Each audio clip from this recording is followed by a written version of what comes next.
Over the last 3 days, as many of you have reported, we have had significant staffing shortages with our air traffic controllers.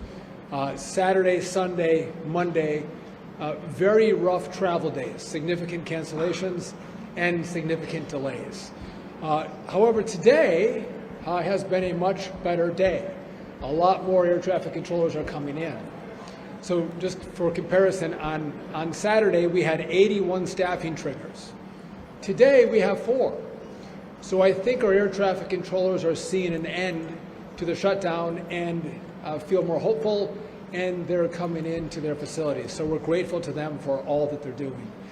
I was just up in the tower here at O'Hare, and I'm proud of the men and women who have given to the country and have showed up for work, making sure our travelers are moving safely through the airspace. I'd also note that there are short air traffic controllers at this facility, and we need more of them to come into the profession. Young men and women, some of the brightest in the country, have to come into this profession, and this shutdown is going to make that more challenging, more difficult for us to accomplish that goal. We used to have 4 air traffic controllers retire every day. We now have 15 to 20 air traffic controllers retiring a day. So that's a problem. Long after you all finish covering the shutdown, we are going to be stuck dealing with this problem where we're about 2,000 controllers short, trying to make up that difference. We're going to do it. We're going to work on it, but that has been a problem of the shutdown.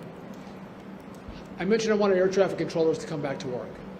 So to be clear, anywhere from 24 to 48 hours after the government opens, they're going to get a photo ID and 70% of their pay. So 70% of their pay comes within 24 to 48 hours. So I encourage all of them to come to work, to be patriots and help navigate the airspace effectively for the American people. The remaining 30%, I think, will come in about a week after the government opens. I want to say thank you to Senate Democrats, the 8 of them that voted to open up the government. That's critically important. This is now going to go to the House. I encourage every single Republican and Democrat to vote to open the government. And I don't want to be Chicken Little for you all. I'm going to give you what I see. So if the government doesn't open, if the House doesn't do its job, I've had questions about what happens for Thanksgiving. There's a lot of Thanksgiving travel. What's going to happen during that time frame? I'm going to tell you we are not going to get to Thanksgiving. You're going to see this Friday, Saturday, and Sunday. The big disruption thus far, massively more disruption as we come into the weekend if the government doesn't open. It is going to radically slow down. So the House has to do its work. And by the way, I'm very hopeful. It seems like they're in a good mood to come in and vote to open the government. And again, I hope they do that. We're going to take your questions in a moment, but I do want to let you hear from our acting ATO, head of our air traffic controllers, to talk about what he's seen. Then we'll come back and we'll take some of your questions. So Frank? Good afternoon, and thank you, Mr. Secretary. But before I say anything else, I do want to thank the men and the women, the air traffic controllers, our supervisors, our technicians, our individuals that work at our FAA JTOC and Command Center who have kept this system running over unprecedented times, under unsure times of when the next paycheck's going to come and how they're going to make ends meet. And through it all, they kept everyone at this airport safe, as well as all the airports around the country. Mr. Secretary, I also want to thank you for visiting these facilities, spending time with our controllers and our technicians and our managers to understand the problem and to hear from them firsthand. I can't tell you how much it means to them to have a boss come and listen to that and listen to them and how we're going to get past the shutdown. From the Air Traffic Organization, we're extremely hopeful that we are on the eve of the shutdown. And the reason why I'm saying that is this past weekend, Friday, Saturday, and Sunday, witnessed 3 of the highest staffing trigger numbers out of the 4 that we've had on record during this shutdown. Out of these whole entire days, we've seen 3 staffing triggers, Friday, Saturday, and Sunday, that severely impacted the operation. Normally, what we will do is we'll put in ground delay programs that you'll see your flights being delayed. That's a normal protocol.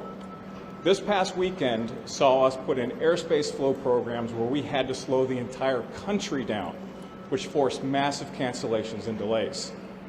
This is not sustainable for our air traffic controllers, for our technicians, and for the American public. For our controllers who are working and worried about what's going to happen to them, rest assured, when the shutdown's over, they will be made whole, and they'll be made whole within a week. What's really important for us is getting back to business. And what I mean by that is Thanksgiving is coming up. This is the time where everybody comes and connects with their loved ones. This is the time where air traffic controllers and technicians say, it's go time. It's go time for us. We want the shutdown to be over.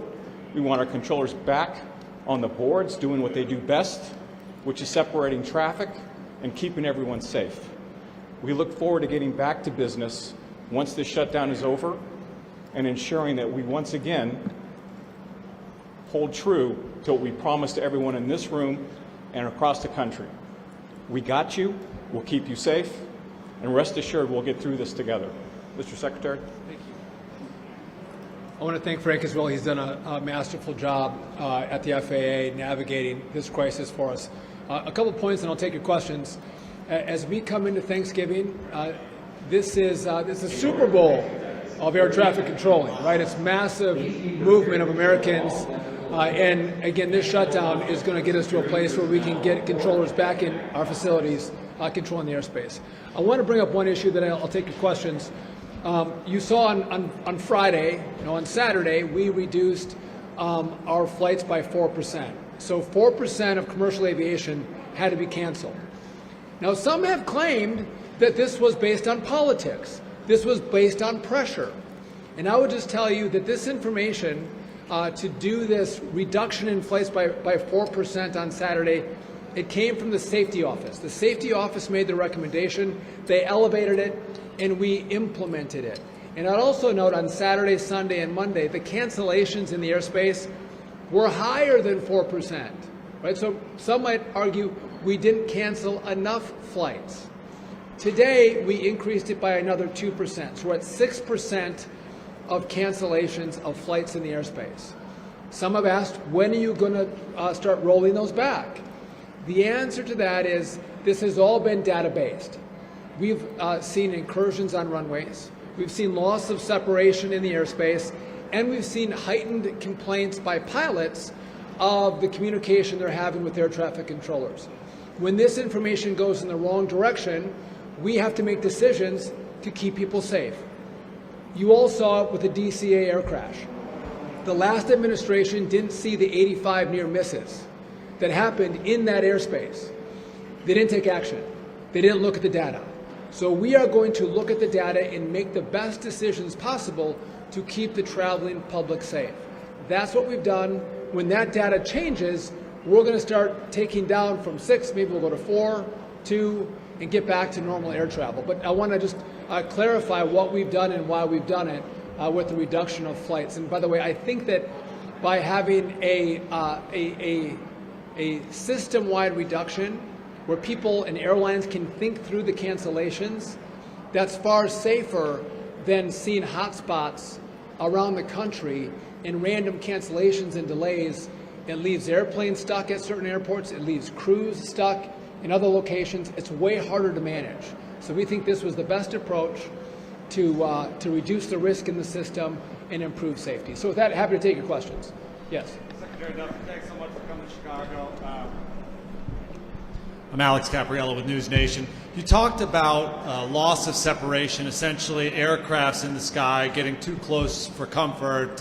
Can you expand a little bit about what the data shows, how close maybe some of these aircrafts are getting to each other, and then if this were to, God forbid, end in disaster, what you could say the DOT and the FAA is doing to prevent an aircraft fatality or something that really would be catastrophic? Yeah, so we didn't have near misses, but we did see the incursions of those separation requirements, right? When you have that, that's a sign of more risk in the system, which was one of the factors we looked at when we made this decision.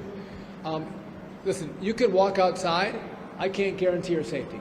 You get in your car. I can't guarantee safety, but I have to look at the risk in this system, and then we have to make decisions based on that risk and based on that pressure, and that's what we've done here. And again, it's been a lot of conversations, a lot of analysis, and making the best decisions we can possible with the information we have, the controllers we have. But to be clear, we are concerned about people having flights delayed and having their flights canceled. That's a problem.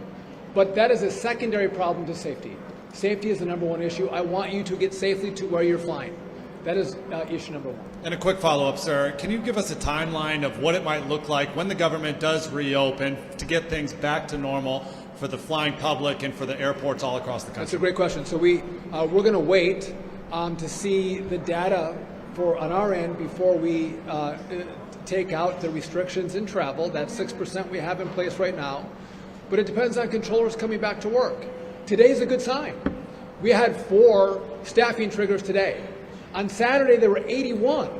I think Sunday was 53. So real issues in the last 3 days, but today looks better. And the House does their work tomorrow. I think we're well on our way to getting to more normal air travel, less delays and less cancellations. Yes? Hi, Miranda Davis, Bloomberg News. Earlier you mentioned that if the House does not vote or if the government does not reopen, there would be massive disruptions this weekend. Can you quantify that in terms of like a percentage of flights canceled? So I can't quantify, but in my conversations with the airlines and with the FAA and what we're seeing with air traffic controllers, we feel there are going to be significant issues in the airspace. To quantify it, I don't have a crystal ball for you, but I can tell you what we're seeing with all of our equities, there will be real disruption. Oh, I think it's going to be more than 10%.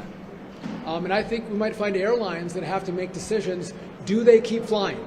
If this doesn't open, you might have airlines that say, we're going to ground our planes. We're not going to fly anymore. That's how serious this is. Yes? Hi, Secretary Duffy. Casey Cronus with Fox 32. Can you respond to President Trump recommending a $10,000 bonus for air traffic controllers that have come to work during the shutdown? And then second, how do you plan to fill that gap of 2,000 air traffic controllers that you will need to when this is all done? Yeah, listen, President Trump, brilliant.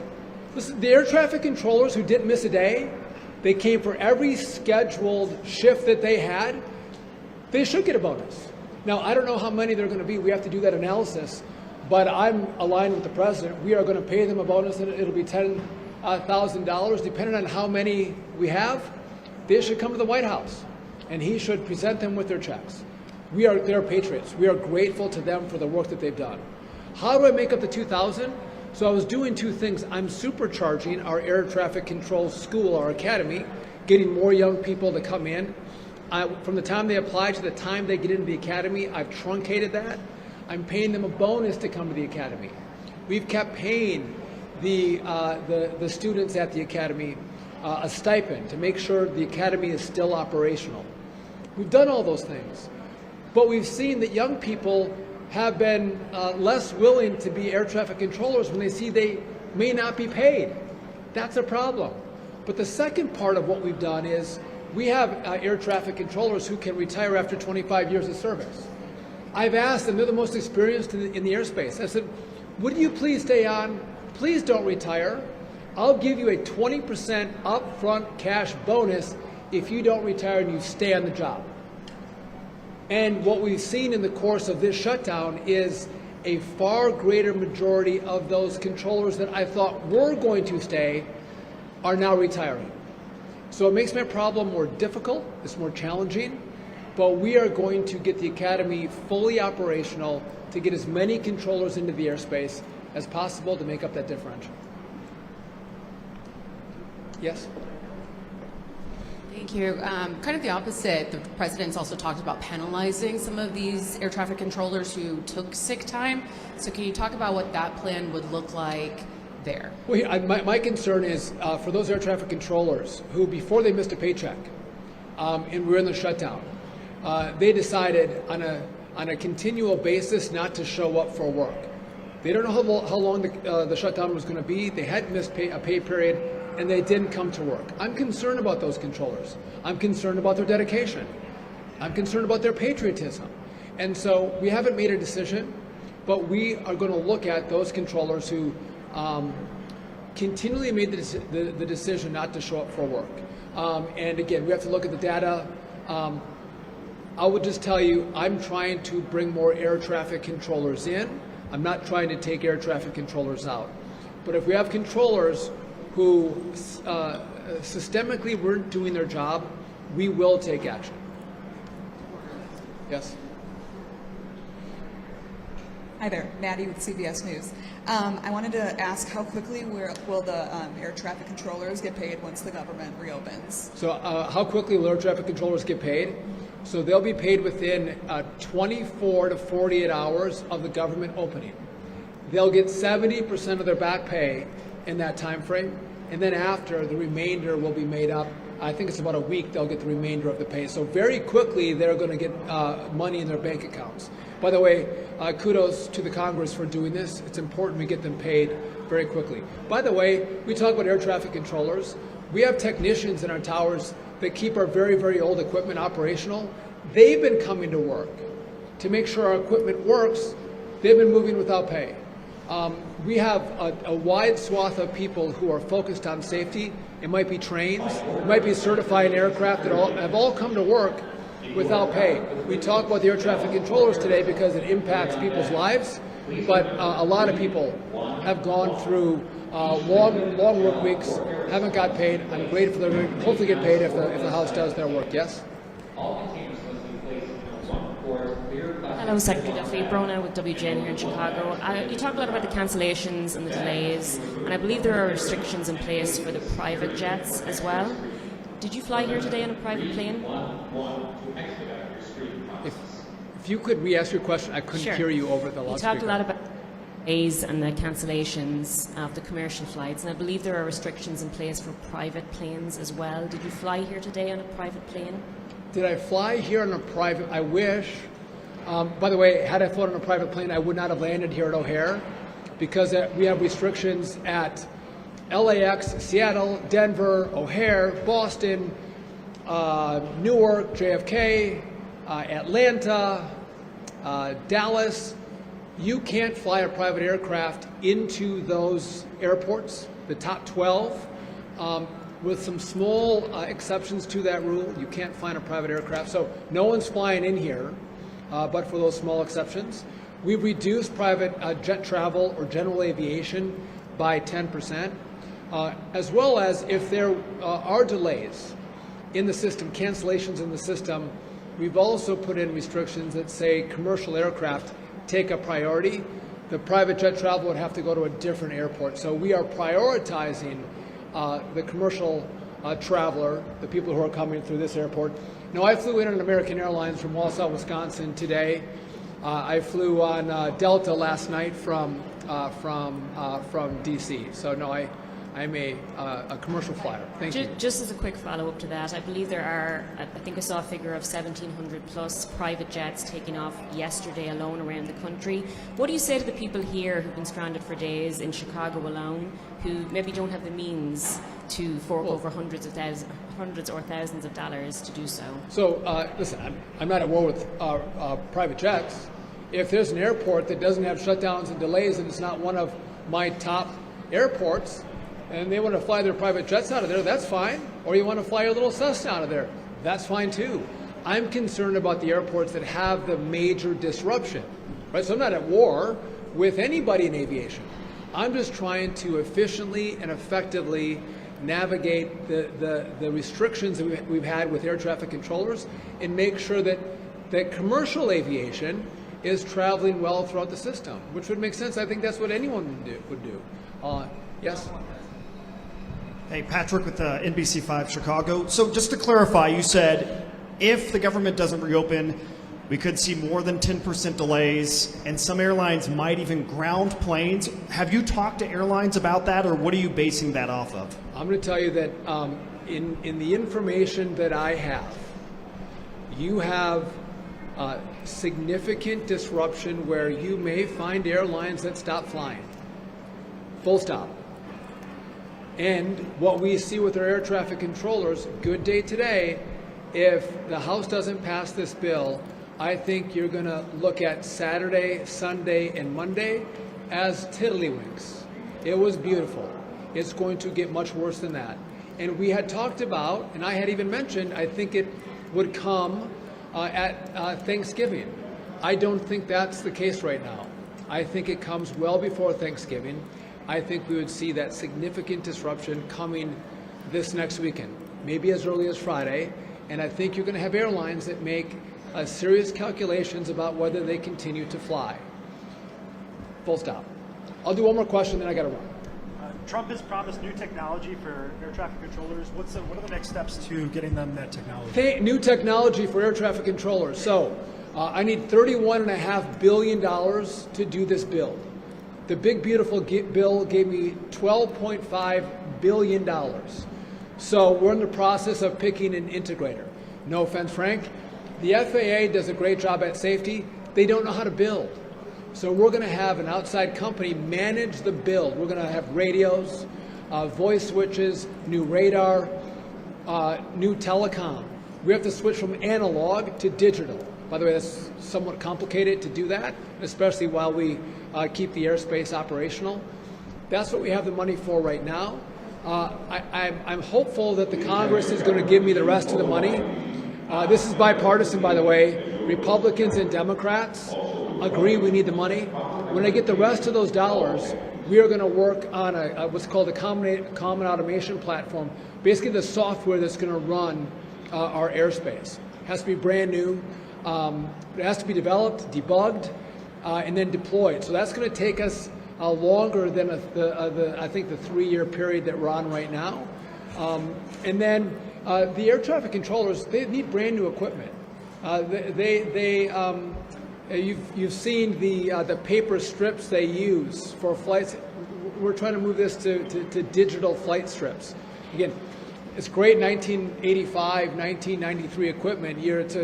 It's a blast from the past, but we should live today and technology from today. And I would just tell you, what we're doing isn't easy. And because it isn't easy, no one else has done it. Everyone else has passed it off. And Frank and I and Brian Bedford, but most importantly, President Trump has said, actually deliver for the American people, fix this system. And so that's exactly what we're going to do. And by the way, I've talked about what this shutdown does for air traffic controllers. That's real. But it hasn't done that for this mission to modernize the airspace.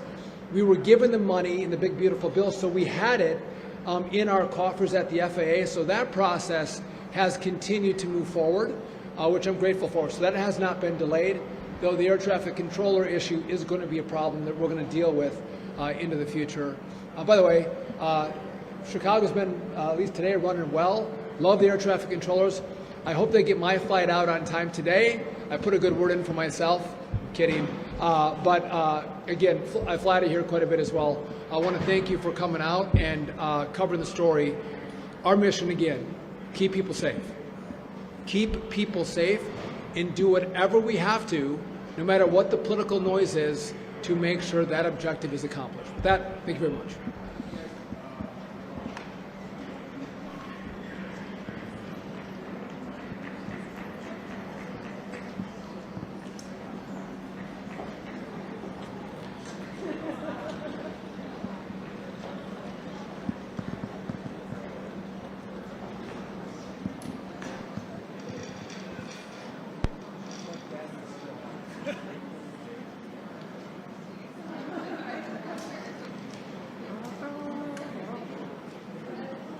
Keep it trained on Duffy and